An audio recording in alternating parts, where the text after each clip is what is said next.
আমাদের এই বাহ্যিক চোখ দিয়ে দেখতে হলে যেমন চোখের সামনে আলোর প্রয়োজন। আপনার চোখের পাওয়ার অনেক ভালো, হঠাৎ বাতি নিভে গেছে, কিছু দেখবেন? তোমার চোখ দিয়ে দেখতে হলে আলোর প্রয়োজন। সূর্যের আলো, চন্দ্রের আলো, তারকার আলো, মোমবাতির আলো, বিদ্যুতের আলো, কোন প্রকার আলো যদি তোমার চোখের সামনে না থাকে, তোমার চোখের পাওয়ার যত ভালো হোক না কেন, তুমি কিছুই দেখতে পাবে না, ঠিক কিনা? আমি একটু ওজোর খাই করে নিচ্ছি, আমার পায়ে সমস্যা আছে, পাওটা সোজা রাখতে হয়। দীর্ঘদিন বেড়ি পড়ে যাচ্ছে মাকে জেলখানায়। চোর, ডাকাত, খুনি, ধর্ষক এদেরকেও জেলখানায় বেড়ি পড়ে রাখে। আমাকে বরগুনা জেলে একাধারে 7 মাস 2টা মোটা মোটা রড দিয়ে তৈরি করা ডান্ডা বেড়ি করে রেখেছিল। ওর সময় পাওটা অচল হয়ে যায়, ফুলে যায়। চিকিৎসাও যেহেতু করানো হয় নাই, কাজে আস্তে আস্তে আমার অটো শুকিয়ে গেছে, কয়েক বছর লাগছে, সাথে কেমিক্যাল সহ শুকিয়ে গেছে। যাই হোক, চোখ দিয়ে দেখতে হলে কোনো আলোর প্রয়োজন। সূর্যের আলো, চাঁদের আলো, তারকার আলো, মোমবাতির আলো, বিদ্যুতের আলো, কোন প্রকার আলো যদি তোমার চোখের সামনে না থাকে, তোমার চোখের পাওয়ার যত ভালো হোক না কেন, তুমি কিছুই দেখতে পাবে না, ঠিক কিনা? ঠিক তেমনি ভাবে তোমার জ্ঞানের চক্ষু, বিবেক চক্ষু, আকলের চক্ষু কিছুই দেখতে পাবে না যদি তার সামনেও একটু আলো না জ্বলে। বিবেক চোখের সামনে যে আলো জ্বালাতে হবে, সেই আলো বিদ্যুতের আলো না, সেই আলো মোমবাতির আলো না, চন্দ্র সূর্যের আলো না। বিবেক, জ্ঞান, আকলের সামনে যেই আলো জ্বালাতে হবে, সেই আলো হচ্ছে আল কোরআন। জয় বলো সুবহানাল্লাহ। قد جاءكم من الله نور وكتاب مبين। তোমাদের কাছে আল্লাহর পক্ষ থেকে নূর এসেছে, নূর, আলো এসেছে। সে আলোর নাম কি? সে আলোর নাম কি? তুমি যত বড় বিজ্ঞানী হও, ওই চোখ যেমন আলো যতই বেশি ভালো থাকুক না কেন, কোনো আলো না থাকলে কিছুই দেখে না। ঠিক তুমি যত বড় বিজ্ঞানী হও, জ্ঞানী হও, যদি তোমার চোখের সামনে, জ্ঞানের সামনে কোরআনের আলো না থাকে, তাহলে তুমিও কোনো মানুষ না, তুমি বানরের বাচ্চা। আমি বলি না, ওরা নিজেরাই তো বানরের বাচ্চা দাবি করে, ঠিক কিনা? পাবদা মাছ, বোয়াল মাছ দেখতে একরকম কিনা? আজ পর্যন্ত কোন পাগলে বলেছে এই পাবদা মাছগুলোই বোয়াল মাছের আদি পুরুষ? গজার মাছ, শোল মাছ, টাকি মাছ দেখতে কাছাকাছি। কোন পাগলও বলেছে কিনা যে এই টাকি মাছগুলোই হচ্ছে বড় বড় গজার মাছের আদি পুরুষ? অমুসলিম ভাইয়েরা, শিম্পাজি, বানর, ওরাংওটাং দেখতে মানুষের কাছাকাছি। এইটা দেখে একদল মানুষ মনে করলো, ওহো, এই লোকগুলোই হচ্ছে আমাদের আদি পুরুষ। নিজেরাও বানরের বাচ্চা, সিদ্ধান্ত নিল গোটা জাতিকে বানরের বাচ্চা বানাবার জন্য শিক্ষা সিলেবাস পর্যন্ত পরিবর্তন করে তার মধ্যে বানর তত্ত্ব ঢুকিয়ে দেওয়ার চেষ্টা করেছিল। ওরা তো আসলেই বানর, তা দলিল আছে কোরআনে। ওরা যে আসলেই বানর তা দলিল আছে কোথায়? আর রহমান আল্লামাল কুরআন খালাকাল ইনসান। আর রহমান কার নাম? আল্লামাল কুরআন, রহমান শিক্ষা দিয়েছেন কোরআন। খালাকাল ইনসান, সৃষ্টি করেছেন মানুষ। ও রব্বুল আলামিন, তুমি উল্টা কেন বলতে গেলা? আমরা তো দুনিয়াতে সৃষ্টি হয়েছি আগে, কোরআন শিখেছি বক্তব্যে গিয়ে পরে। নোয়াখালী হুজুরের কত মার খেয়েছি, আর তুমি বললা আর রহমান আল্লামাল কুরআন, শিক্ষা দিয়েছ কোরআন, তারপরে সৃষ্টি করেছ মানুষ। তুমি যদি কোরআন শিক্ষা আমাদেরকে আগিয়ে দিয়ে দিতে তাহলে তো মার খাওয়ার কোনো প্রয়োজন হতো না। মৌলবী সাহেব মার খাওয়া দরকার ছিল কিছু? আল্লাহ কি বললেন? আর রহমান আল্লামাল কোরআন, শিক্ষা দিয়েছেন কোরআন। খলাকাল ইনসান, সৃষ্টি করেছেন কি?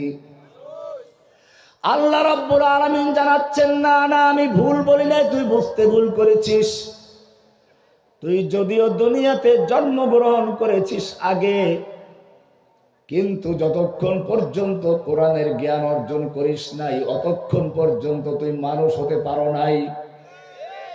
ইকেমি বিনি খিলাফে আদমন্দ, ইকেমি বিনি খিলাফে আদমন্দ, নিস্তান্দাদম গিলাফে আদমন্দ। তুমি যাদেরকে দেখতে পাচ্ছ ওরা যদিও দেখতে শুনতে মানুষের মতো, মূলত এরা মানুষ নয়। ওরা হচ্ছে ভুতুম পেঁচা, ওরা উল্লু ভল্লু ইঁদুর বাদর বানর। ঢাকা বিশ্ববিদ্যালয়ের থেকে পাশ করা, পহেলা বৈশাখ এলে দেখেন না কেমন বের হয়?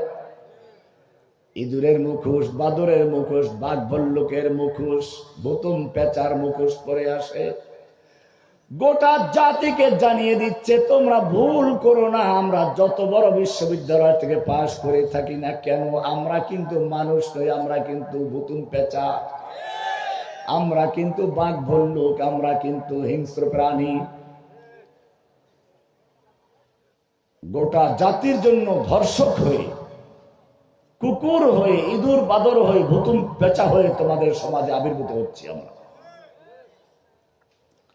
আল্লাহ রাব্বুল আলামিন জানিয়ে দিলেন, আর রহমান আল্লামাল কোরআন, কোরআন শিক্ষা দিয়েছেন।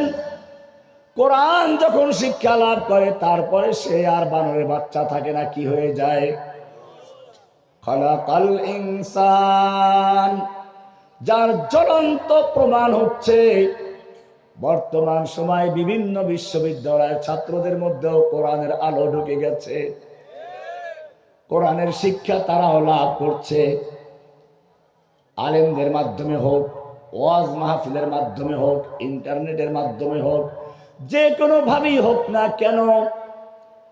আজকের ইউনিভার্সিটির ছাত্র, কলেজের ছাত্র, এমনকি নটরডেম কলেজের ছাত্র পর্যন্ত মিছিল বের করে সাবিলুনা সাবিলুনা সাবিলুনা সাবিলুনা। তারা দিবেই দেবে, সব নিয়ে যাবে, সংসার চলতে হবে। আল কোরআন হচ্ছে আলো। কাদ জাআকুম মিনাল্লাহি নূরুন ওয়া কিতাবুম মুবিন। এই কোরআনকে যুগে যুগে ধ্বংস করার চক্রান্ত করা হয়েছে। ইংরেজরাও যখন এই ভারতবর্ষ দখল করেছিল, চক্রান্ত করেছিল কোরআনকে ধ্বংস করার জন্য। ইংরেজরা তাদের দালালদেরকে নিয়ে বসলো।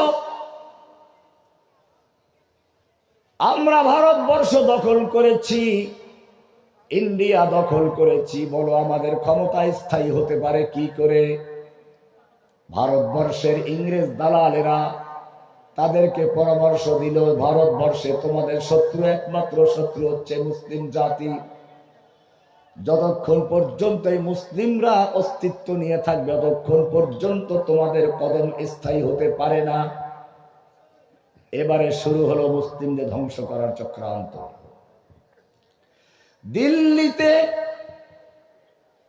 দিল্লিতে প্রায়, দিল্লি এবং আশপাশ মিলিয়ে প্রায় ৮০,০০০ মাদ্রাসা ছিল। কত?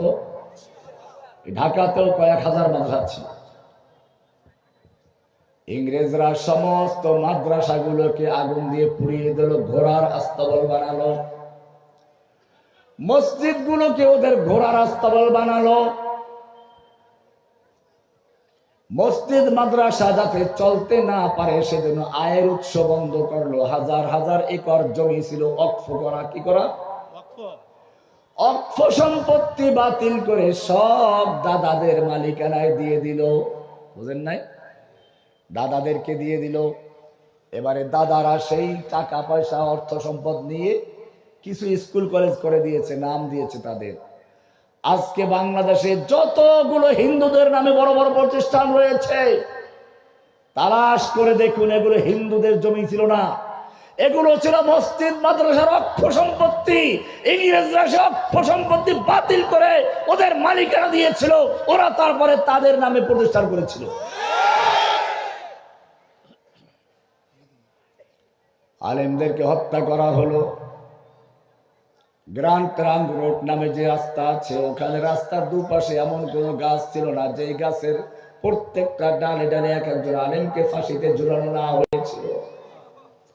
ওলামায়ে কেরামদেরকে জীবন্ত অবস্থায় শুকরের চামড়ার ভিতরে ঢুকিয়ে ঘোড়ার পায়ের সঙ্গে বেঁধে দিয়ে দৌড়ানো হয়েছিল, চরম নির্যাতন করে হত্যা করা হয়েছিল।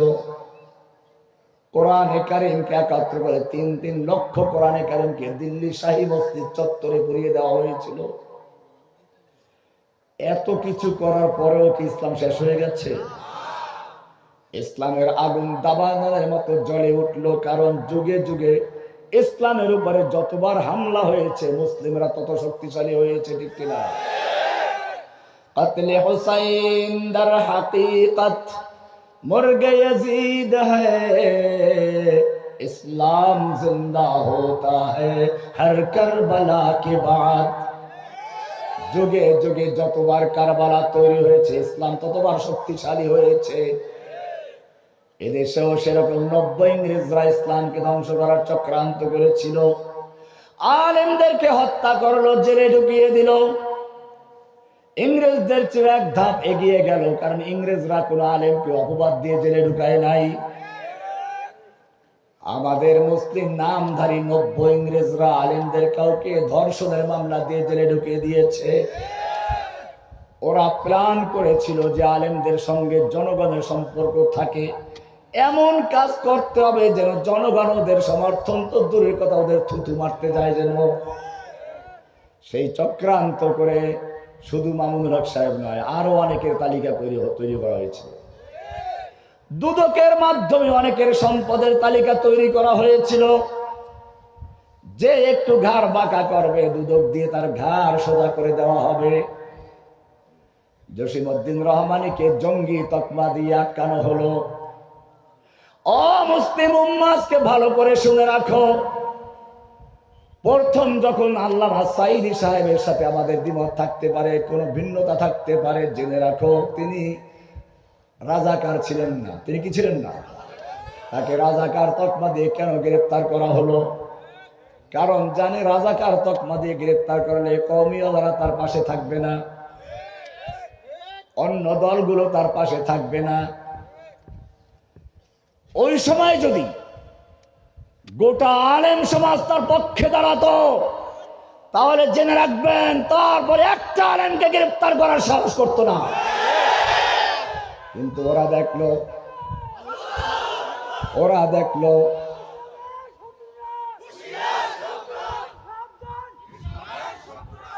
এই স্লোগান দিলে আকাশ বাতাস প্রকম্পিত করে দিতে হবে। দুর্বল স্লোগান শোনার জন্য জেল থেকে আসে না। এতগুলো লোক স্লোগান দেয়, ওই যে দরজার উপরে শোনা যায়, দিলে ভালো করে দিবে, না দিবে না।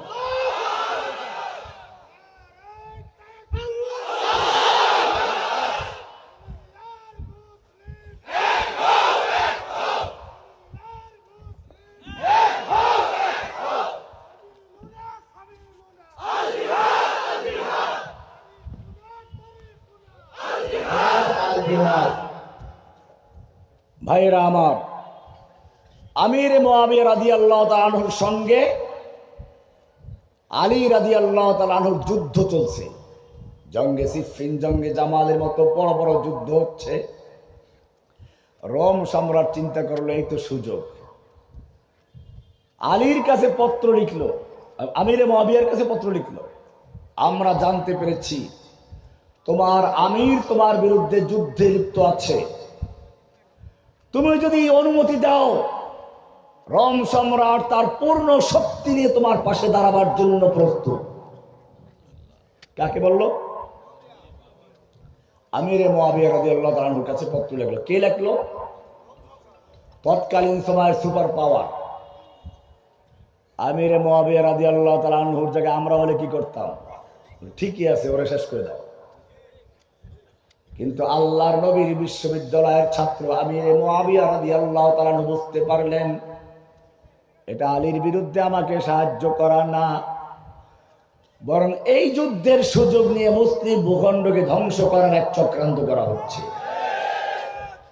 আমির মুআবিয়া রাদিয়াল্লাহু তাআলা আনহু পত্র লিখলেন, ইয়া কালবার রোম, ওহে রোমের কুত্তা, আমার সঙ্গে আমার আমিরের যুদ্ধ চলছে, এই সুযোগ নিয়ে যদি মুসলিম ভূখণ্ডের দিকে এক কদম বাড়াতে চাস, জেনে রাখবি আলীর পক্ষে যুদ্ধ করতে গিয়ে প্রথম যে ব্যক্তির জীবন দিবে সে আর কেউ নাই, সে হবে আমির মুআবিয়া রাদিয়াল্লাহু তাআলা।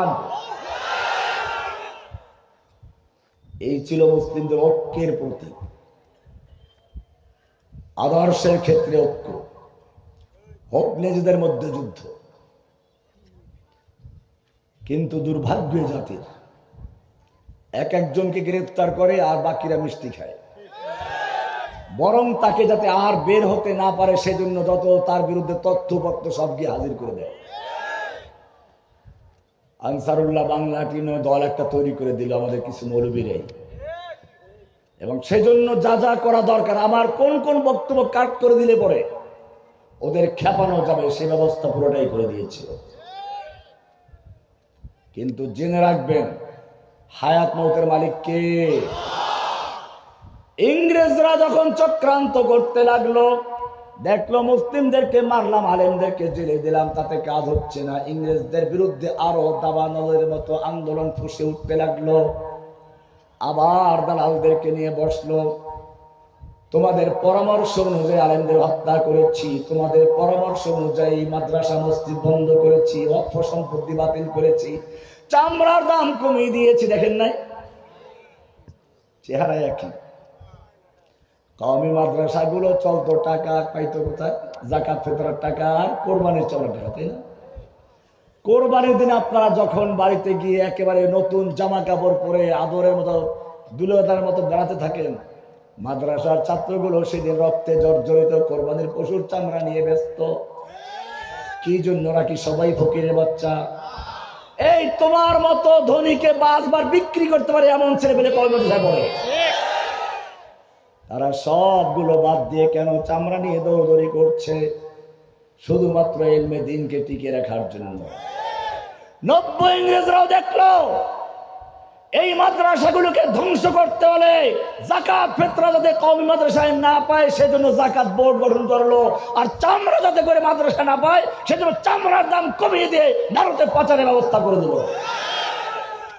স্বামীকে উপহার দিল, তা আবার অবৈধ স্বামী। বলেছে তার পররাষ্ট্রমন্ত্রী, না বললে তার কবি আপনি স্বামী বললেন কোন দলিলে?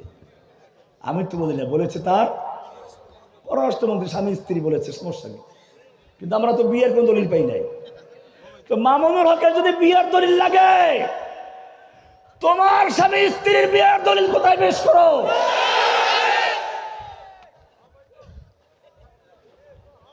চামড়া সব দিয়ে দিল, কিন্তু মাদ্রাসা কি বন্ধ হয়ে গেছে? ইউরিদুনা লিইউতফিউ নূরাল্লাহি বিআফওয়াহিহিম। একটা লোক মাথা দিয়ে পাথরের পাহাড় ধাক্কাচ্ছে আর বলতে পাহাড় গড়িয়ে দেবে। পাহাড় ভাঙবে না মাথা ভাঙবে? ওলামায়ে কেরামদেরকে জেলে ঢুকালো তাদের কণ্ঠ স্তব্ধ করার জন্য। আল্লাহ রাব্বুল আলামিন তার শেষ সময় একটা বক্তব্য রেকর্ড করার সুযোগ তাকে দেয় না। দেখিয়ে দিলেন, তুমি 1.5 যুগ পর্যন্ত আমার আলেমদের কণ্ঠ স্তব্ধ করেছো, এখন আমি এমন স্তব্ধ করে দিচ্ছি বাংলাদেশে থাকার মতো জায়গা হবে না। ভাইরা আমার, এবার ইংরেজরা দ্বিতীয় চক্রান্ত শুরু করলো, শিক্ষা সিলেবাস পরিবর্তন করো। নওফেলের মতো একজন লোক, নাস্তিক, একটা মোরতাদ, একটা হিন্দু, চরম ইসলাম বিদ্বেষী, তাকে দিল শিক্ষামন্ত্রী। ইংরেজরাও এসে ভালো লোককে দিয়েছিল। ইংরেজরা দিল ডক্টর ম্যাকলিকে। কাকে? আলিয়া মাদ্রাসা ইতিহাস ফাউন্ডেশন থেকে পাবেন, সেখানে আছে। শিক্ষামন্ত্রী বানিয়েছিল ডক্টর ম্যাকলিকে, সিলেবাস তৈরি করার দায়িত্ব দিয়েছিল। খ্রিস্টান কিন্তু আলেম ছিল। বুখারী, মুসলিম, তিরমিজি মতো পড়াবার মতো তার যোগ্যতা ছিল। কলকাতা আলিয়া মাদ্রাসার প্রিন্সিপাল ছিল খ্রিস্টান, একজন দুজনে প্রায় পরপর 27 জন। কয়জন? বুঝতেই পারছেন। খ্রিস্টানরা জানে ইসলামের কোন জায়গায় একটু পরিবর্তন করে দিলে, কোন কোন জিনিসটা বদলালে পরে মুসলমানদের আর সংখ্যা বাড়লেও সমস্যা নাই। দুইটা জায়গা। কয়টা জায়গা? একটার সম্পর্ক ভিতরের সাথে, আর একটা সম্পর্ক বাইরের সাথে। একটার সম্পর্ক ইসলামের অস্তিত্বের সাথে, আর একটার সম্পর্ক স্থায়িত্বের সাথে। কয়টা? ভিতরেরটা হচ্ছে তাওহীদ। ভিতরটা কি? ইসলামের মূল ভিত্তির নাম কি? আল্লাহর নবী সাফা পাহাড় থেকে তাওহীদের ডাক দিয়েছেন, লা ইলাহা। সঙ্গে সঙ্গে আবু লাহাবরা খেপে গেল। কি ছিল সেই লা ইলাহা ইল্লাল্লাহর ভিতরে? মুসলমান, আজকেও তুমি লা ইলাহা ইল্লাল্লাহ পড়ো, তোমার এই লা ইলাহা পড়ায় কোনো রকমের কারো ক্ষমতা ক্ষতি হয় না। ভালো করে বুঝো, লা মানে নেই, ইলাহা মানে কোনো মাবুদ নেই। কোনো মাবুদ, মাবুদ মানে যার দাসত্ব করা যায়, গোলামি করা হয়, উপাসনা করা হয়, হুকুম মানা হয়, আনুগত্য করা হয়, সিজদা করা হয়, যার কাছে সবকিছু চাওয়া হয়, এই সব কিছুর যে মালিক তাকে বলা হয় কি? ইলাহ। তাকে বলা হয় কি? লা ইলাহা মানে কি? নেই কোনো ইলাহ, খালি করলো সব। একটা পুরাতন বিল্ডিং এর রং করতে গেলে প্রথমে মানুষ কি করে? পুরাতন রংটা ঘষে মেজে ধুয়ে মুছে পরিষ্কার করে, ঠিক কিনা? কারণ পুরাতন রঙের উপর রং করলে নতুন রংটা সহ পড়ে যাবে। ঠিক তেমনি ভাবে লা ইলাহার মানে হচ্ছে আমার অন্তর থেকে খাজা বাবা, গাজা বাবা, লেংটা বাবা, দরগাওয়ালা, দুর্গাওয়ালা, গেসু দারাজ, জুলফে দারাজ, আতা বক্স, গঞ্জে বক্স, যত রকম গায়রুল্লাহ আছে সবগুলো উৎখাত করে ধুয়ে মুছে পরিষ্কার করে শুধু একজনকে বসানো, লা ইলাহা। এটার নাম কি? আমার সারা জীবন হুকুম চলবে কার? মসজিদে হুকুম মানবো কার? বাহিরে কার? আদালতে হুকুম চলবে কার? আছে। কিসের লা ইলাহা ইল্লাল্লাহ? লা ইলাহা ইল্লাল্লাহ ফিল মসজিদ। শুধু মসজিদে লা ইলাহা ইল্লাল্লাহ, আল্লাহ তোমার হুকুম মানবো, বাইরে গেলে তুমি বাইরে থাকো। ওয়াকাল আল্লাহু লা তাত্তাখিযু ইলাহাইন ইসনাইন। আল্লাহ বলতেন দুইজন আল্লাহ মাইনো না, মসজিদের আল্লাহ একজন, বাইরে আল্লাহ আর একজন, এসব ভণ্ডামি করতে যেও না। লা ইলাহা, এটা যদি ক্লিয়ার না করা, তুমি যা কিছু করো সব ভণ্ডামি। রাস্তার থেকে একজন মহিলা ধরে নিয়ে আসছে এক যুবক। যুবক হয়তো তাবলিগে গেছে, দিন বুঝে, তাওহীদ বুঝে নাই। মহিলাকে ধরে এনে হাত মোজা, পা মোজা পরায়, ওযু করাইছে, গোসল করাইছে, কোরআন পড়ায়, নামাজ পড়ায়, রোজা রাখায়, পর্দা করে, একটা হালাল খাওয়ায়, কঠোর শরিয়া মেনে ঘর সংসার করছে। কিন্তু মাগার বিয়ে করে নাই। কি করে নাই? কি করে নাই? বিয়ে করে নাই, বাকি সব ঠিক আছে। এই শরিয়া মানার কোনো অর্থ আছে? দেখেন নাই, একজন নেত্রী সম্পর্কে প্রায় বলতো তাহাজ্জুদ পড়ে, কোরআন পড়া ছাড়া বের হয় না। তুমি যত কোরআন পড়ো, তুমি যত তাহাজ্জুদ পড়ো, তোমার সব ভণ্ডামি। কারণ তুমি কোরআনকে ধ্বংস করার চক্রান্ত করেছিলে, কোরআনের পাখিদেরকে কারাবন্দী করেছিলে, মাদ্রাসা মসজিদগুলো ধ্বংস করার চক্রান্ত করেছিলে। তোমার এই তাহাজ্জুদের কোনো মূল্য নেই। লা ইলাহা ইল্লাল্লাহ, এটা হচ্ছে এক। এটা কি? আপনি শূন্য লেখলেন, শূন্য শূন্য শূন্য, কোনো মূল্য আছে? একটা এক লাগায় নাকি? এক, এরপরে এক শূন্য দেন, কত হবে? আর এক শূন্য লাগাও, আর এক শূন্য লাগাও, আর এক শূন্য। এক যেহেতু আছে, এখন তুমি যত শূন্য লাগাও সব শূন্য, একের মূল্য বাড়াবে, ঠিক কিনা? ঠিক তেমনি ভাবে তোমার যদি লা ইলাহা ইল্লাল্লাহ ক্লিয়ার থাকে, তাওহীদ ক্লিয়ার থাকে, এবারে তুমি যা করো সবগুলো তোমার একের মূল্য বৃদ্ধি করবে। তাওহীদ কি আমানত सीनों में है हमारे, आसा नहीं मिटाना नामो निशान हमारा। सब गुरीजा होगी आखिर जलवाए खुर्शीद से, ई चमन मामूर होगा नगमाए तौहीद से। আবার অন্ধকারকে ঝাড়ু দিয়ে পিটাইয়া দূর করা যাবে না, অন্ধকার দূর করতে হলে আলো জ্বালাতে হয়, ঠিক কিনা? ও মুসলিম জাতি, ভালো করে জেনে রাখো, তোমার সমাজের যত অন্ধকার আছে সব অন্ধকার দূর করতে হলে তোমাকে একটা আলো জ্বালাতে হবে। قد جاءكم من الله نور وكتاب مبين। সে আলোর নাম কি? লা ইলাহা ইল্লাল্লাহর আলোকে, কোরআনের আলো জ্বালাতে হবে। সব গায়রুল্লাহ বাদ, সব গায়রুল্লাহ কি? লা ইলাহা মানে গায়রুল্লাহ উৎখাত করতে হবে। খাজা বাবা গায়রুল্লাহ, বলো। ল্যাংটা বাবা গায়রুল্লাহ, দরগাওয়ালা গায়রুল্লাহ, দুর্গাওয়ালা গায়রুল্লাহ, বাজার মাজার গায়রুল্লাহ, আতা বাছা গায়রুল্লাহ, গঞ্জে বক্স গায়রুল্লাহ, গেসু দারাজ গায়রুল্লাহ, জুলফে দারাজ গায়রুল্লাহ, নেতা নেত্রী গায়রুল্লাহ। তুমি আমি গায়রুল্লাহ, নবী রাসূল গায়রুল্লাহ। নবী রাসূল কি না আল্লাহ? সব আল্লাহর গায়ের, হুকুম চলবে কার? লা ইলাহা।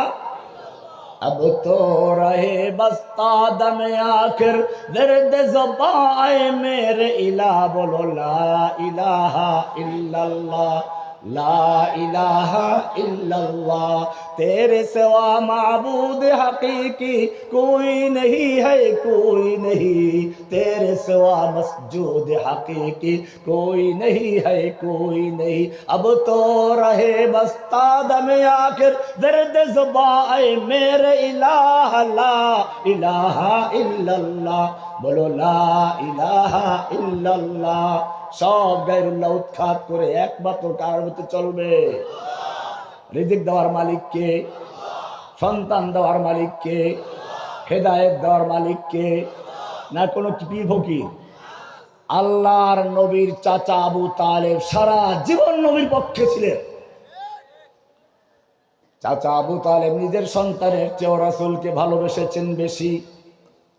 3 বছর যখন সে আবু তালেব বন্দী ছিলেন, নবীকে যাতে কেউ হত্যা করতে না পারে সেজন্য প্রথমে সবার সাথে এক জায়গায় শোয়াইয়া দিতেন।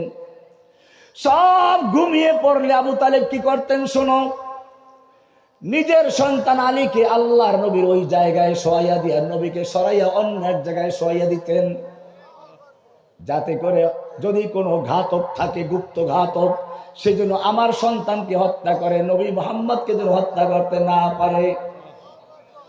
কি সুন্দর মোহাব্বত, কি ভালোবাসা।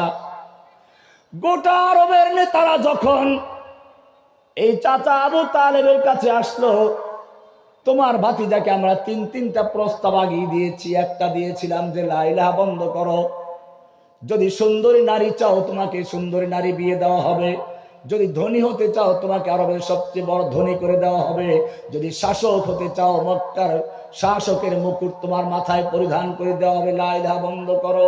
সেটা গ্রহণ করলো না। এবারে সে আরেকটা প্রস্তাব নিয়ে আসলো। এইবারে প্রস্তাবটা আরো জঘন্য।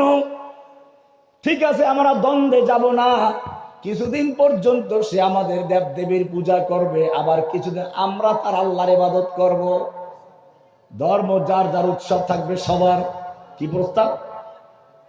ও মুসলমান, ভালো করে শুনে রেখো, আগের তার চেয়েও জঘন্য প্রস্তাব কাফেররা আল্লাহর নবীর কাছে দেওয়ার দিল।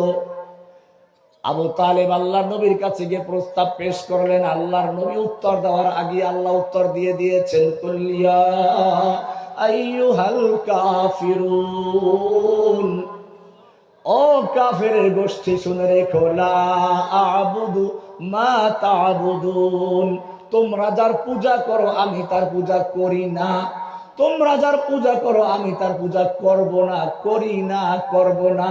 লাকুম দীনুকুম ওয়ালিয়া দীন, তোমাদের ধর্ম তোমাদের, তোমাদের পূজা তোমাদের, আমার ধর্ম আমার, আমার ইবাদত আমার।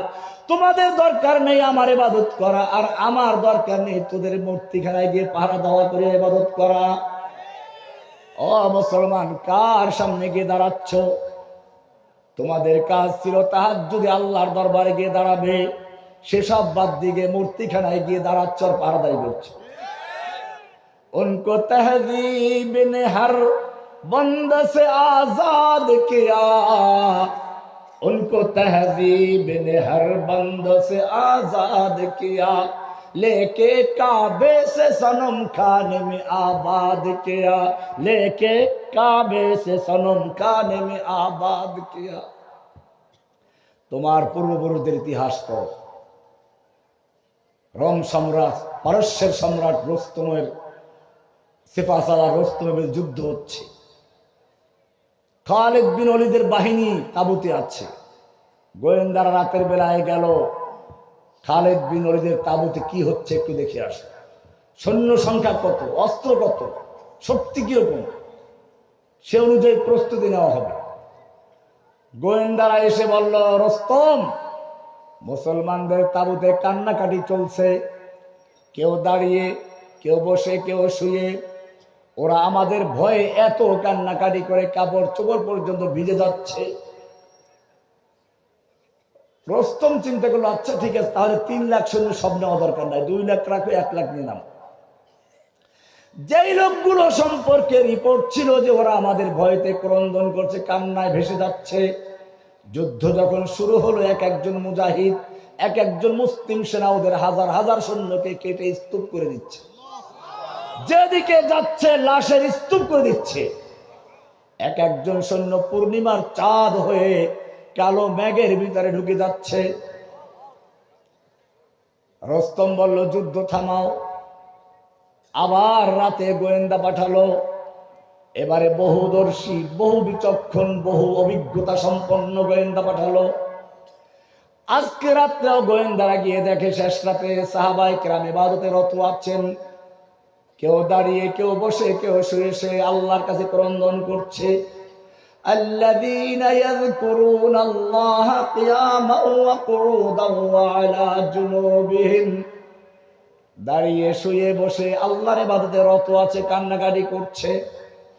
গোয়েন্দারা দেখলো রিপোর্ট তো ঠিকই ছিল, বিষয়টা কি, কেন কান্দে?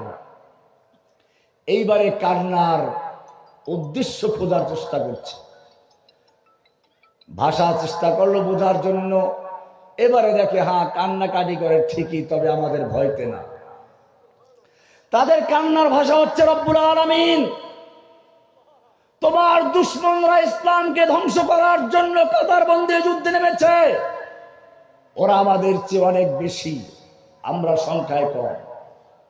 তুমি আমাদের একজনকে এমন হিম্মত দাও, সাহস দাও, যেন আমরা ওদের একজনকে নয়, হাজার হাজারকে কিনে স্তূপ করে দিতে পারি। আমরা যেন শহীদ হয়ে যাই, আমার দেহ টুকরো টুকরো হয়ে যায়, তোমার দিন যেন জিন্দা হয়ে যায়। डरते नहीं दुनिया में मुसलमानों किसी से, जब दौलत ईमान मिली उनको नबी से। कत्ल करना है तो कर ले आशिक दिलदार को, हम शिकायत जा करेंगे कातिबे तकदीर को। इस गर्ज से जो मक्तल में गया वो सुबह शाम सलामत रहती है, ये जान तो आनी जानी है, ये जान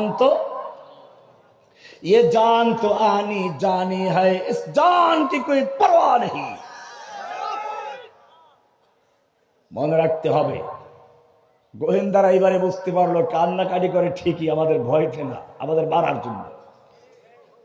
রুস্তমকে গিয়ে বলল, রুস্তম, মুসলিম সৈনিকদের বিরুদ্ধে যুদ্ধ করে বিজয় লাভ করার স্বপ্ন দেখো না। রুস্তম বলল, কারণ কি? ওদের সৈন্য সংখ্যা আমাদের চেয়ে বেশি। বলে, না, অনেক কম। ওদের কি অস্ত্র আমাদের চেয়ে বেশি? বলে, না, তাও তো অনেক কম। বলে, তাহলে কি ওদের গায়ে শক্তি অনেক বেশি? বলে, না, তাও তো অনেক কম। রুস্তম খেপে গেল, আমাকে ভয় দেখাচ্ছ কেন? আমার সাহস ভেঙে দিচ্ছ কেন? অস্ত্র আমার বেশি, সৈনিক আমার বেশি, শক্তি আমার সৈনিকদের গায়ে বেশি, তাহলে কিসের পরখ? গোয়েন্দারা বলল, ঠিকই আছে, হতে পারে অস্ত্র তোমার বেশি, সৈনিক তোমার বেশি, শক্তি তোমার সৈনিকদের গায়ে বেশি, কিন্তু জেনে রাখো তোমার সৈনিকদের কাছে সুন্দরী যুবতী নারী আর মদের পেলা যত বেশি প্রিয়, খালিদ বিন ওলীদের সৈনিকদের কাছে আল্লাহর রাস্তায় জীবন দেওয়া তার চেয়ে বেশি প্রিয়।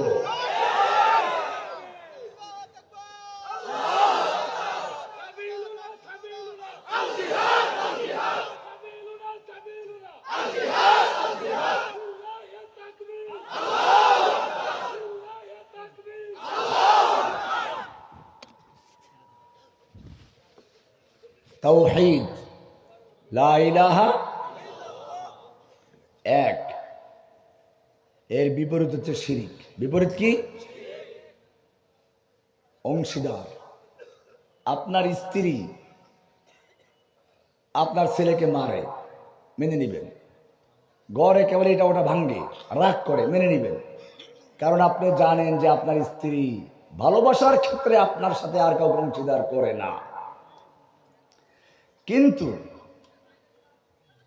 আর একজন স্ত্রী মাশাআল্লাহ ঘর ঠিক রাখে, সুন্দরভাবে ছেলে মেয়েদের আদর করে, লালন পালন করে, সবকিছু করে, কিন্তু আপনি জানেন যে সে আপনার জায়গায় আর একটা পুরুষের সঙ্গে সম্পর্ক রাখে, আপনি মানবেন? তুমি একটা বিয়ে করেছো মাত্র, তুমি তাকে সৃষ্টিও করো নাই, লালন পালন করো নাই, আর এক ঘরে লালিত হয়ে তোমাকে ফিরিয়ে দিয়েছে। এরপরেও যদি তোমার এত অধিকার থাকে যে আল্লাহ রাব্বুল আলামিন তোমাকে সৃষ্টি করেছেন, যে আল্লাহ রাব্বুল আলামিন তোমাকে বড় করেছেন, যখন যা প্রয়োজন সব দিয়েছেন, তুমি যখন তোমার মায়ের পেটে ছিলে তখন তোমার খাবারের প্রয়োজন হলো, কান্নাকাটি করার পর্যন্ত তোমার ক্ষমতা ছিল না, এত অসহায় ছিলে। তোমার আল্লাহ তোমার মায়ের মাসিক স্রাব বন্ধ করে দিয়ে তোমার নাভির সঙ্গে যুক্ত করে দিয়ে খাবারের বন্দোবস্ত করেছিলেন। আবার যখন তুমি দুনিয়ায় আসার সময় হয়ে গেল, দুনিয়াতে এসে কি খাবে? ঠান্ডা খেলে মুখ সর্দি লাগবে, গরম খেলে মুখ পুড়ে যাবে, শক্ত হলে গলায় আটকে যাবে, নরম হলে আবার গলা আটকে যাচ্ছে, গরম হলে পরে এক একটা সমস্যা হবে। আল্লাহ রাব্বুল আলামিন তোমার কোনো দরখাস্ত করতে হয় নাই, আবেদন করতে হয় নাই, বিনা দরখাস্তে বিনা আবেদনে তোমার মায়ের বুকের ভিতরে শাল দুধের ব্যবস্থা করে দিলেন। যে শাল দুধ একসাথে খাবারের কাজ করে আর একসাথে পানির কাজ করে।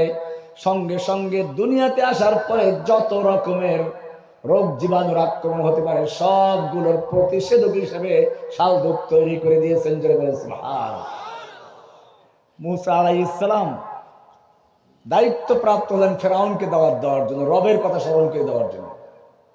তিনি গিয়ে রবের দাওয়াত দিলেন। ফেরাউনকে, রব তো আমি, খালি কি রব, আনা রব্বুকুমুল আলা। মুসা আলাইহিস সালাম সেদিন ফেরাউনকে রবের পরিচয় দিয়েছিলেন। আল্লাহ রাব্বুল আলামিন কোরআনে তা কোট করে দিয়ে বলেছেন, মুসা আলাইহিস সালাম শুনিয়ে দিলেন ফেরাউনকে, ক্বালা রাব্বুনাল্লাযী আ'তা কুল্লা শাইইন খালকাহু সুম্মা হাদা। ও ফেরাউন, আমি যেই রবের দাওয়াত দিচ্ছি সেটা তোমার মতো দুর্বল কোন রব নয়। আমি যেই রবের দাওয়াত দিচ্ছি, ক্বালা রাব্বুনাল্লাযী আ'তা কুল্লা শাইইন খালকাহু সুম্মা হাদা। আমার রব হচ্ছেন তিনি যিনি সমস্ত মাখলুককে সৃষ্টি দিয়েছেন, সৃজন দিয়েছেন, সৃষ্টি করেছেন, এরপরে তার জীবিকার জন্য যখন যা প্রয়োজন সবগুলোর পথ প্রদর্শন করেছেন। তিনি হচ্ছেন আমার রব। তুমি একটু বড় হচ্ছ, এখন আর দুধ খেলে চলে না, খিচুড়ি খেতে হবে, মুরগির বাচ্চা, কবুতরের বাচ্চা খেতে হবে। আল্লাহ রাব্বুল আলামিন তোমার সেই সুন্দর মুক্তার ভিতরে এক একটা মুক্তার দানার মতো দাঁত গজিয়ে দিচ্ছেন। এবারে তুমি মুরগির বাচ্চা, কবুতরের বাচ্চা খাচ্ছ আর মজা পাচ্ছ, বড় হচ্ছ, আস্তে আস্তে আরো বড় হয়ে গেছ। এখন আর মুরগির বাচ্চা খেলে চলে না, কবুতরের বাচ্চা খেলে চলে না, গরুর হাড্ডি চাবাতে হবে, খাসির মাথা ভাঙতে হবে। আল্লাহ রাব্বুল আলামিন আবার তার রবের পরিচয় নিয়ে হাজির হয়ে গেলেন। তোমার ছোট মুখের ছোট ছোট দাঁতগুলো পর্যায়ক্রমে এক একটাকে ফেলে দিয়ে তার জায়গায় বড় বড় দাঁত দিয়ে এবারে মুখটা ভরে দিচ্ছেন। জোরে বলেন সুবহানাল্লাহ। ক্বালা রাব্বুনাল্লাযী আ'তা কুল্লা শাইইন খালকাহু সুম্মা হাদা। আমার রব হচ্ছেন সেই মহান স্রষ্টা, মহান রব্বুল আলামিন, যিনি সব মাখলুককে সৃষ্টি করে আবার তার জীবিকার পথ দেখান। কে? লা ইলাহা। সন্তান দেওয়ার মালিক কে? ধনী বানাবার মালিক কে? না কোনো দরবারে গেলে নাকি সব ধনী হয়ে যায়? কোন এক দরবারে আজমিরে লেখা আছে, ये आसमान है तेरा, ये जमीन है तेरी, मकसूद मेरा कर दे पूरा, ऐ खाजा आजमिरी। জোরে বলেন নাউজুবিল্লাহ। মকসুদ পূরণ করার মালিক খাজা আজমিরি আল্লাহ। মাজারে গিয়ে সেজদা করে, মাদরের চাদর গুলো বাতায়, কত দামি দামি চাদর। ও মুসলিম ভাইয়েরা ভালো করে জেনে রাখো, কবরে সেজদা করা জায়েজ না, হারাম। যত নামাজ তুমি পড়ো সব নামাজের রুকু সেজদা আছে। ফজর পর রুকু সেজদা করো, জোহর পর রুকু সেজদা করো, আসর পড়ো রুকু সেজদা করতে হবে, মাগরিব পড়ো তোকে রুকু সেজদা করতে হবে, জুমার নামাজ পড়বি রুকু সেজদা করবি, ঈদের নামাজ পড়বি রুকু সেজদা করবি। খবরদার খবরদার, জানাজার নামাজ যদি হয় তুই রুকু করতে পারবি না, সেজদাও করতে পারবি না। জানাজার নামাজ যত বড় পীর বুজুর্গের হোক না কেন তুই রুকু সিজদা করতে পারবি না। জানাজার নামাজ যদি তোর বড় পীর আব্দুল কাদের জিলানী হয় তুই রুকু করতে পারবি না, সিজদাও করতে পারবি না। জানাজার নামাজ যদি তোর খাজা আজমিরি হয় তুই রুকু করতে পারবি না, সিজদাও করতে পারবি না। জানাজার নামাজ যদি রাষ্ট্রশীল বাবার হয়ে থাকে তুই রুকু করতে পারবি না, সিজদাও করতে পারবি না। জানাজার নামাজ যদি তোর মাঝ ভান্ডারি হয় না কেন রুকু করতে পারবি না, সিজদাও করতে পারবি না। করা যাবে? কেন যাবে না? একেবারে বুজুর্গের লাশটা সামনে আছে, মাত্র 1.5 হাত ফাঁকা, কাপড়ে মোড়ানো আছে, নতুন কাপড়ে। কারণ তোমার অন্য সব নামাজের রুকু সিজদা করা ফরজ, তোমার সামনে কোনো লাশ নেই, গায়রুল্লাহ নাই। জানাজার নামাজে তোমার সামনে একটা লাশ শুয়ে আছে, লাশ শুয়ে আছে। এই সময় যদি আল্লাহর জন্য সিজদা করে রুকু করে, ওই ভণ্ড ফকির বলবে ওই তো দেখো আমার বুজুর্গকে সিজদা করা হচ্ছে, তাজিমের সিজদা করা হচ্ছে, সম্মানের সিজদা করা হচ্ছে। এই মুসলমান, কোরআন পরিষ্কার করে দিয়েছে, লা তাসজুদু লিশ-শামসি ওয়ালা লিল-কামার ওয়াসজুদু লিল্লাহিল্লাযী খালাকাহুন্না। চন্দ্রকে সিজদা করো না, সূর্যকে না, রাত্রকে না, দিনকে না। সিজদা করবো কাকে? যিনি সব সৃষ্টি করেছেন তাকে। সিজদা করবো কাকে? জানাজার লাশটা তোমার সামনে ছিল, সিজদা করতে পারলে না, লাশটা কবরে চলে গেল। এরপরে হোগলা আসলো, বাঁশ আসলো, 2.5 মণ মাটি আসলো। এরপরে তোমাকে কোন বিবেক কবরে সিজদা করার পারমিশন দিল? কবরে সিজদা করা জায়েজ না হারাম? কবরে চাদর দেওয়া জায়েজ না হারাম? টাকা পয়সা দেওয়া জায়েজ না হারাম? পরিষ্কার মনে রাখতে হবে। আল্লাহর নবী সাল্লাল্লাহু আলাইহি ওয়াসাল্লাম মৃত্যুকে সাবধান করে গেছেন, লানাল্লাহুল ইয়াহুদা ওয়ান নাসারা ইত্তাখাযু কুবুর আমবিয়াইহিম ওয়া সালিহিহিম মাসাজিদ। আল্লাহ তাআলা ইহুদি খ্রিস্টানদেরকে লানত করুন যে তাদের ওলি বুজুর্গ মারা গেলে তারা তাদের ওলিদের মাজারগুলোকে সিজদার স্থান বানাতো। খবরদার আমার উম্মতরা, লা তাজআলু কবরি ওয়াসানান ইউবাদ। আমার মৃত্যুর পরে আমার কবরকে তোমরা সিজদার স্থান বানাবে না। আমাদের নবী পরিষ্কার সাবধান করে গিয়েছেন। যার ফলে মক্কা মদিনার কবরস্থানে গিয়ে দেখুন, মক্কার কবরস্থান জান্নাতুল মুআল্লা, আল্লাহর নবীর প্রিয়তমা স্ত্রী সেখানে শুয়ে আছে, খাদিজা রাদিয়াল্লাহু তাআলা আনহা। তার কবরে কোনো আগরবাতি মোমবাতি আছে? টাকা পয়সা আছে? চাদর আছে? মদিনার জান্নাতুল বাকিতে গিয়ে দেখো হাজার হাজার সাহাবায়ে কেরাম রয়েছে। ওসমানের কবরটাও সেখানে। উহুদ পাহাড়ের প্রান্তে চলে যাও, সমস্ত শহীদদের সর্দার হামজা রাদিয়াল্লাহু তাআলা আনহু শুয়ে আছেন। তার কবরে কোনো চাদর আছে কিনা? কোনো টাকা পয়সা আছে কিনা? কোনো খাজা বাবা গাজা বাবা মেলা হয় কিনা? কেন? সাহাবায়ে কেরামদের কবরে চাদর দেওয়ার মতো লোক নাই, তাই নাকি? চাদর দেওয়া যদি শরীয়তে বৈধ হতো, আল্লাহর নবীর স্ত্রীদের কবরে, সাহাবাদের কবরে সুতার চাদর নয়, মানুষ তার কলিজা ছিঁড়ে তা দিয়ে সুতা বানিয়ে চাদর বানিয়ে দেওয়ার মতো লক্ষ লক্ষ মুসলিম দুনিয়াতে মজুদ আছে। দেখছে না কি জন্য? ইসলাম এগুলো হারাম। এগুলো কি? আজকে মুসলিম একদিকে কবর পূজা, মাজার পূজায় লিপ্ত আছে, গরিবরা আছে কবর পূজায়, ধনীরা আছে পীর, ওটা গরিবদের এখন ধনীরা ওই পীরের কাছে যাইটা না, ওটা গরিবদের শিরিক। ধনীদের শিরিক শহীদ মিনারে গিয়ে নিয়ে দাঁড়িয়ে থাকা, নামাজে দাঁড়াই কার সামনে? কার সামনে দাঁড়াও? নামাজে সূরা ফাতিহা পড়া আলাদা ইবাদত, দাঁড়াই থাকাটা আরেকটা ইবাদত না? এখন যদি কোনো ব্যক্তি আল্লাহর পরিবর্তে শহীদ মিনারে গিয়ে দাঁড়ায়, সে শিরিক করলো কিনা? সেনা ক্যাম্পে গিয়ে দেখুন আগুনকে সেলুট দেয়, আগুন পূজা জায়েজ না হারাম? মুসলিম উম্মাহ ভালো করে বুঝে রাখো, আল্লাহ তাআলা সব গুনাহ ক্ষমা করবেন, কিন্তু শিরকের গুনাহ ক্ষমা করবেন না। ওই যে বললাম, বউ যদি যত অন্যায় করুক ভালোবাসা তোমার জন্য থাকে, তাহলে উল্টো পাল্টা করলে সমস্যা নাই। আর যদি যত ভালো কাজ করুক ভালোবাসা আরেকজনের জন্য করে, তুমি বউ রাখবা?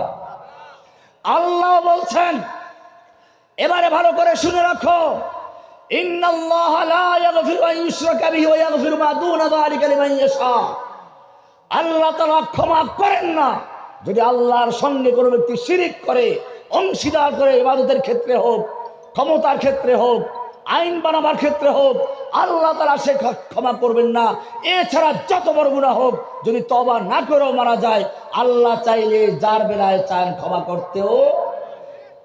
আরো ভালো করে শুনো, কোরআন পরিষ্কার বলছে, ইন্নাহু মান ইউশরিক বিল্লাহি, যেই ব্যক্তি আল্লাহর সঙ্গে শিরিক করে, আল্লাহর ক্ষমতার মধ্যে বা ইবাদতের ক্ষেত্রে, মান্যত করার ক্ষেত্রে, পশু জবাই করার ক্ষেত্রে, প্রার্থনার ক্ষেত্রে আল্লাহকে বাদ দিয়ে খাজার কাছে সন্তান চায়, আল্লাহকে বাদ দিয়ে মাজারের কাছে সন্তান চায়, আল্লাহকে বাদ দিয়ে অন্য কাউকে আইন বানাবার ক্ষমতা দেয়, যে কোনো ভাবে শিরিক করা হোক না কেন, আল্লাহ বলছেন, ইন্নাহু মান ইউশরিক বিল্লাহি ফাকাদ হারামাল্লাহু আলাইহিল জান্নাহ, আল্লাহ তাআলা তার উপরে জান্নাতকে হারাম করে দিয়েছেন। কি করে দিয়েছেন? আপনি কইবেন জান্নাত হারাম হইলে সমস্যা কি? জাহান্নামে যাব না, মাঝখানে আরাফে থাকবো। কোথায় থাকবো? আল্লাহ বলছেন ওয়াহুন নার, তার ঠিকানা জাহান্নাম। ঠিকানা কি? আপনি মনে মনে বলতেছেন যে অসুবিধা নেই, আমাদের পিসা আমাকে ছাড়াই নিয়ে আসবে। আল্লাহ বলছেন ওয়ামা লিয-যালিমিনা মিন আনসার, এই জালেমদের সাহায্য করার কেউ থাকবে না। আবু তালেবের কথা বলছিলাম, আবু তালেব আল্লাহর নবীর জন্য এত কিছু করলেন। যখন আবু তালেব মৃত্যু হচ্ছে, আল্লাহর নবী তার মাথার কাছে গিয়ে বলে বসছেন, ইয়া চাচা যান, তুমি সারা জীবন আমার পক্ষে কাজ করেছো, আমার জন্য 3 বছর কারাবন্দী ছিলে, আমার জন্য তোমাকে বয়কট করা হয়েছিল। চাচা খালি লা বলো, লা ইলাহা, এটা জান্নাতের চাবি, এটা তাওহীদ, এটা ছাড়া তালা খুলবে না, আমি আল্লাহর কাছে সুপারিশ করার সুযোগ পাবো না। তুমি খালি বলো লা ইলাহা মুহাম্মাদুর রাসূলুল্লাহ, বলা দরকার নাই তোমার, তুমি লজ্জা পাও, আমি তোমার ভাতিজা, আমি এটা আল্লাহর কাছ থেকে মাফ করাতে পারবো, কিন্তু লা ইলাহা ইল্লাল্লাহর ক্ষেত্রে আমার কোনো সুযোগ নেই, এটা জান্নাতের চাবি, এইটা ছাড়া জান্নাতের তালা খুলবে না, তুমি বলো লা ইলাহা। কে বললেন? কাকে বলছেন? সোহবাতে সালেহ তোরা সালেহ কুনাদ, সোহবাতে তালেহ তোরা তালেহ কুনাদ। আবু তালেব সব বুঝতো, জানতো, কিন্তু তার সোহবাত কাদের সাথে, উঠা বসা কাদের সাথে? আবু জাহেল, আবু লাহাবদের সঙ্গে। আবু তালেবের এই মৃত্যু মুহূর্তে সেই মক্কার নেতারাও সামনে বসে আছে। আল্লাহর নবী যখন বারবার আবু তালেবকে দাওয়াত দিচ্ছিলেন, আবু তালেব মানসিকভাবে তৈরি হয়েছিল, লা ইলাহা পড়ার জন্য সে প্রস্তুতি নিচ্ছিল। এই সময় আবু জাহেল, আবু লাহাবরা বলল কি, ও আবু তালেব, শেষ পর্যন্ত বাপ দাদার ধর্ম ত্যাগ করে যাইবা? কয় না, বাপ দাদা যুদ্ধ করে আসছি, উনি আবার নতুন করে শুরু করল।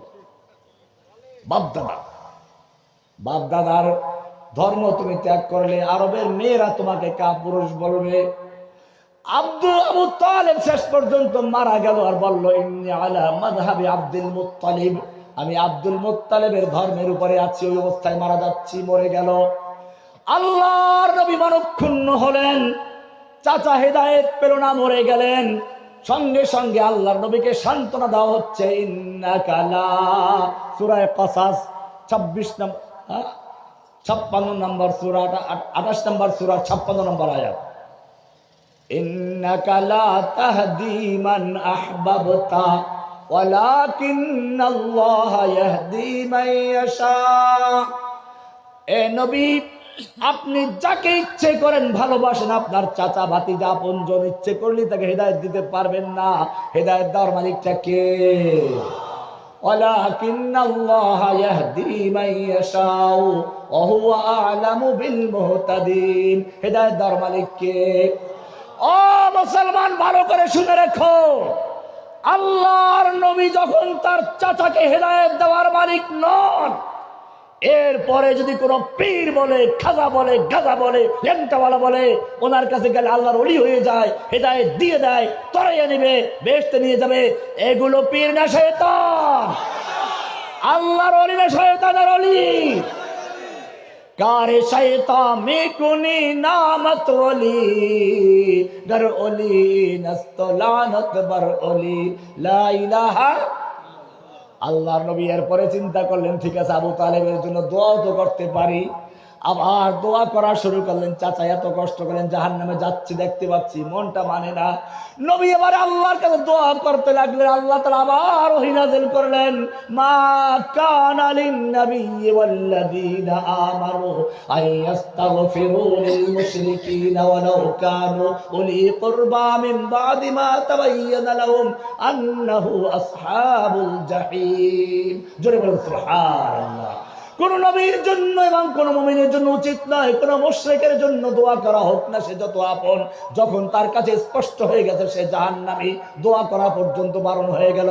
ও মুসলমান, সেজন্য ক্লিয়ার করতে হবে লা ইলাহা, লা ইলাহা। বাস, আজকে এই বন্ধু শেষ। এরপরে মুহাম্মদুর রাসূলুল্লাহ পরে ইনশাআল্লাহ। ইবাদত কবুল হওয়ার দুই শর্ত। কয় শর্ত?